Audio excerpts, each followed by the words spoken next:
La semana pasada presentamos un libro de Gary Jennings, Azteca, que es una maravillosa manera de contar la historia de una forma novelada, toda la historia de México contada de una manera novelada.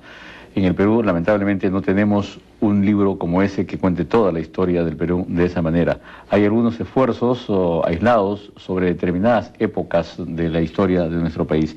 Y una de ellas es esta que acaba de ser publicada, Túpac Amaru, Los días del tiempo profético, de un gran poeta cusqueño, poeta y periodista cusqueño, también además escritor, por supuesto. Ángel Avendaño, acaba de salir. ¿Es una historia novelada a partir de qué? A partir de los años, de unos 10 o 20 años antes del estallido de la revolución de Túpac Amaru, que es en 1780. Empiezo a contar realmente lo que llamaríamos los prolegómenos de la historia a partir de 1740-35, con el nacimiento de Antonio de Arriaga, del obispo Moscoso y Peralta y de algunos personajes fundamentales. Es una historia novelada donde los personajes fundamentales son seres que realmente existieron y están registrados por la historia. No así algunos personajes que me sirven para poder llevar el hilo de la narración. Ahora, ¿los datos históricos son reales? Son absolutamente... Son reales en un 50%.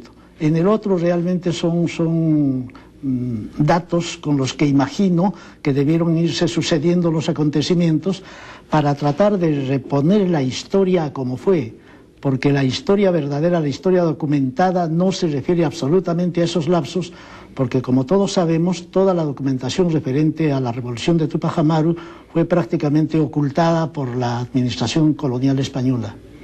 Entonces, ¿has reconstruido a partir de algunos pasajes, algunos personajes, algunas actitudes, llamaríamos, de multitudes que debieron haber existido para un movimiento de tan vastas consecuencias como fue la revolución de Túpac Amaru? Ahora, ¿esto es una investigación que has realizado de toda esa época o en realidad de toda la historia del Cusco? Es parte de la historia del Cusco, porque el Cusco no se explicaría sin la presencia, sin el hecho definitivo y decisivo de la revolución de Túpac Amaru. Fue vencido Túpac Amaru y también fue vencido el proyecto de una posibilidad de república quechua a partir del Cusco y de la cultura incásica. Eso quiere decir que tenemos que seguir indagando acerca de esta época. Indudablemente, como es la historia, que cada vez más se viene enriqueciendo con el hallazgo de nuevos documentos, de nuevas perspectivas, de hipótesis que enriquecen ese movimiento que fue definidor para la historia del Perú. No debemos olvidar que la revolución de Túpac Amaru sucede 40 años antes de la proclamación de la independencia en 1821.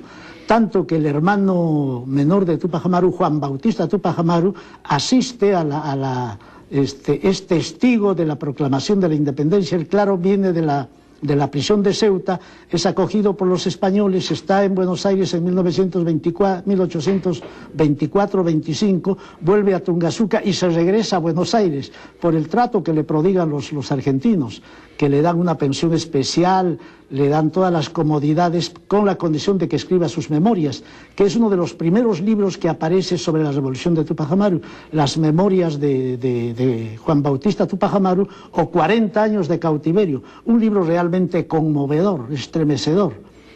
¿Y la estirpe de los Túpac Amaru se extinguió? Se extinguió porque, de acuerdo a la sentencia expedida por Areche, se mató a la familia de Túpac Amaru hasta la 4ª generación. Pero los descendientes del hermano... Prácticamente debieron que... Juan Bautista no tuvo descendientes y el menor de los Túpac Amaru murió a los 17 años desterrado en España.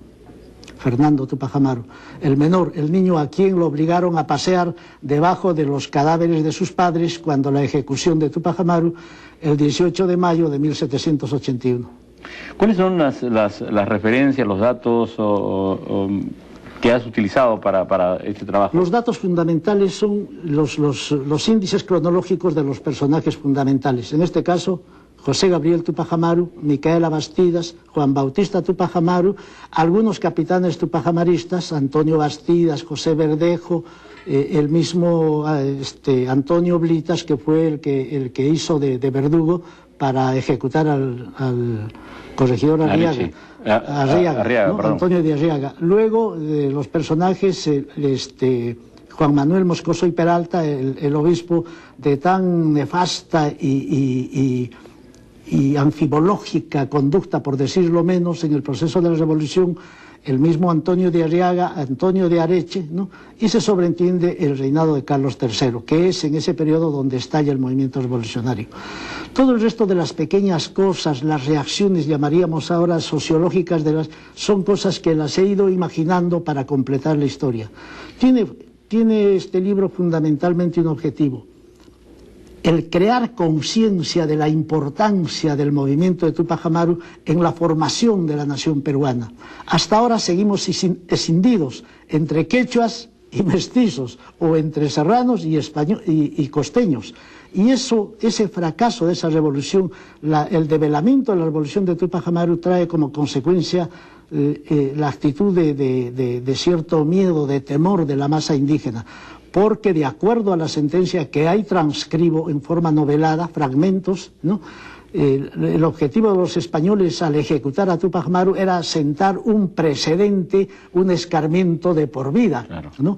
Ellos mismos hablaban en ese entonces de una solución final, que nos trae a mientes eso de los nazis, de la solución final con referencia al problema de los judíos, ¿no? Ellos fueron los que primero quisieron aplicar la solución final entre lo que ellos consideraban los indios, ¿no? Los indolentes, sus dependientes, las cosas, los objetos, como los llamaban, ¿no? Con una actitud totalmente despectiva. Y si los lectores que se asomen al libro irán advirtiendo que mucho del lenguaje que ahora se utiliza de decirle a la multitud: esperen, se va a solucionar vuestro problema, ya está en trámite, falta poco, estamos luchando por usted, todo ese lenguaje se utilizó absolutamente, por lo que nosotros volvemos a demostrar de que en la historia todo es realmente recontra viejo. No hay manera hasta la fecha de poder solucionar esa fractura que produjo la invasión española. Esa fractura que produjo solo se podrá solucionar, soldar, superar cuando se conozca la verdad. En tanto no se conozca la verdad, la historia de Tupac Amaru siga siendo falsificada, no hay posibilidad, absolutamente. Y para todo, solo es posible superar un problema si se conoce la verdad. Pero con añagazas, con mentiras, con falsas ilusiones, con promesas manidas, no se logra absolutamente nada, sino solo ahondar la fractura, separarla, romperla más. Tupac Amaru, Los días del tiempo profético, este libro recién publicado por la Universidad Católica con la Municipalidad con el Instituto Nacional de Cultura de la Regional del Cusco. Así es. Hay una cosa que quería preguntarte: los días del tiempo profético. En el mundo andino la palabra tiempo tiene siempre un significado. Claro, pacha, en quechua pacha, pero la pacha tiene un valor cíclico, no es un tiempo lineal, ¿no?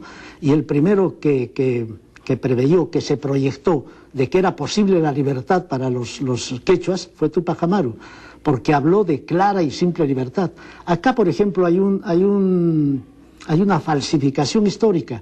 Como la historia oficial trata de encontrarle una serie de peros a Tupac Amaru, unas veces lo compara a José Gabriel Tupac Amaru con su esposa Micaela Bastidas. Y dicen, bueno, Micaela sí era buena, era extraordinaria, ella fue realmente la heroína de la revolución. Tupac Amaru, por decir con una frase, fue una especie de marido calzonazo, consentidor, ¿no? Eso no fue así, ¿no? Absolutamente. O si no dicen Tupac Amaru segundo, Tupac Amaru primero, no. La notación arábica se pone a los nombres, se dice Felipe II, Felipe III, Carlos I, Carlos II. Acá existieron dos Tupac Amaru. Felipe Tupac Amaru, que fue ejecutado por orden del virrey Toledo en la plaza del Cusco en 1570. Felipe Tupac Amaru. Y él es José Gabriel Tupac Amaru. Y Tupac Amaru es uno solo, porque Tupac Amaru es apellido. No se dice Habsburgo I, Habsburgo II, Habsburgo IV. Es una forma de tratar de distraer, de tratar de confundir, de difuminar la imagen de esa personalidad histórica.